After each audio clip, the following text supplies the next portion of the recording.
Hi hello నమస్తే welcome to my channel. ఈరోజు మనం గోంగూర పచ్చడిని మిక్సీలో వేసుకున్నా కానీ దంచిన టేస్ట్ రావాలంటే ఎలా చేసుకోవాలో చూసుకుందాం. దీనికోసం అయితే కడాయిలో ఆయిల్ హీట్ అయిన తర్వాత మీ కారాన్ని బట్టి మీ టేస్ట్ని బట్టి ఎండుమిర్చిని అయితే యాడ్ చేసుకోండి. ఇది కొంచెం మనకి ఫ్రై అయిన తర్వాత మాత్రమే ఇందులోకి మనం ఇంగ్రీడియంట్స్ అనేవి యాడ్ చేయాలి. ఎందుకంటే మనకి ఇంగ్రీడియంట్స్ ముందుగానే వేసేస్తే అవి కింద వెళ్ళి మాడిపోతాయి.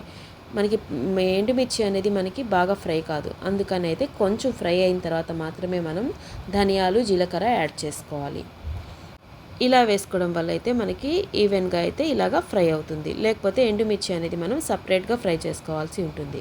ఇవన్నీ మిక్సీ జార్లోకి ట్రాన్స్ఫర్ చేసుకున్న తర్వాత ఒక 2 టమాటోస్ని అయితే మళ్ళీ ఇంకొంచెం ఆయిల్ వేసుకొని అయితే యాడ్ చేసుకున్నాను. ఇందులో కొంచెం ఉప్పును కూడా యాడ్ చేసుకున్నాను, పసుపును కూడా యాడ్ చేసుకున్నాను. ఇది కొంచెం ఫ్రై అవ్వాలి. మనకి కొంచెం ఫ్రై అయిన తర్వాత ముందుగా మనం క్లీన్ చేసి పెట్టుకున్న గోంగూరని అయితే యాడ్ చేసుకుంటున్నాను. ఇవైతే మొత్తం 4 కట్టలు.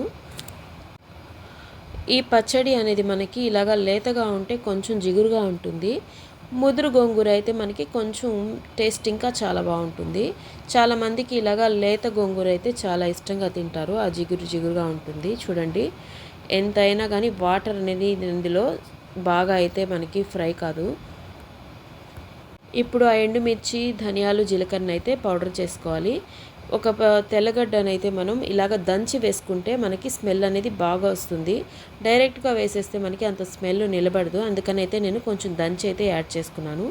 ఇప్పుడైతే మనకి బాయిల్ చేసుకున్న గోంగూర టొమాటోస్లో నుంచి టమాటో పార్ట్స్ని కొంచెం సపరేట్ చేసుకొని కొంచెం గోంగూర వేసి మెత్తగా గ్రైండ్ చేసుకోవాలి. తర్వాత అయితే మిగిలిన గోంగూర అంతా యాడ్ చేసుకొని మనం ఒక 3-4 చిటికెళ్ళ ఇంగువను కూడా యాడ్ చేసుకోవాలి. ఇదైతే ఆచి ఇంగువ అండి. ఇది యాడ్ చేసుకోవడం వల్ల ఫ్లేవర్ అనేది చాలా బాగుంటుంది. హెల్త్కి కూడా చాలా మంచిది. ఇవి వేసిన తర్వాత మనం కోర్స్గా గ్రైండ్ చేసుకొని వేసుకోవాలి. చూడండి, ఇలాగ కోర్స్గా వేసుకోవాలి. ఇలా వేసుకోవడం వల్ల మనకి దంచిన టేస్టే ఉంటుంది. ఆనియన్స్ని అయితే కట్ చేసే వేయాలి. ఎందుకంటే మనం మిక్సీలోనే వేసుకుంటే త్వరగా చెడిపోతుంది. సెకండ్ డేకి అయితే మనకి ఆనియన్స్ అన్నీ స్మెల్ వచ్చేస్తుంది. అందుకని అయితే నేను కట్ చేసే వేసుకుంటాను. అంతే అండి, పచ్చడి అనేది రెడీ అయిపోయింది. Thanks for watching. Thank you.